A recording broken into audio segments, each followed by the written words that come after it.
كل العالم بهي البلد تتمنى يكون عندها رفاهية إنها تنهار. من الموظف اللي عم يطاحن على السيرفيس لحتى يوصل على وظيفة معدة راتبها ما بيكفي لها 5 الشهر، لأرملة عم تربي لها شي 4-5 أولاد وما بتعرف من وين بدها تطعميهم، لصبية عم تدرس بالجامعة بس بغير محافظة والمصروف اللي أهلها عم بيبعتوا لها يا دوب بكفي أجار مواصلات. كل هدول بتمنوا ببساطة يقدروا يقولوا نحن تعبنا ويركنوا لحالهم بعيد عن كسر العظم اللي عم بيعيشوه كل يوم.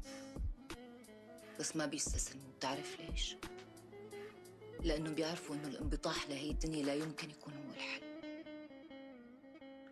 أنت عايش على كوكب فيه من القسوة لدرجة إنه ممكن يخلق طفل معه سرطان عظم. لهي الدرجة ممكن تكون حياة قاسية. شوف إيليا، بس تطلع من هاي الدويرة اللي أنت محبوس فيها رح تطلع على كل المآسي اللي مرقت عليك بحياتك على إنه هي مجرد ذكرى. بجوز حتى الذكريات البشعة نضحك عليها أكتر ب1000 مرة من الذكريات الحلوة، بس ضروري كتير نتجاوزها لحتى تصير بالنسبة لنا مجرد ذكرى مو واقع. تماما مثل المدرسة اللي مستحيل تصدق قد ما حاولوا يشرحوا لك إنه هي أحلى أيام حياتك إلا لحتى تخلص وتطلع منها. أنا آسفة طولت كتير عليك وأنا عم حاضر.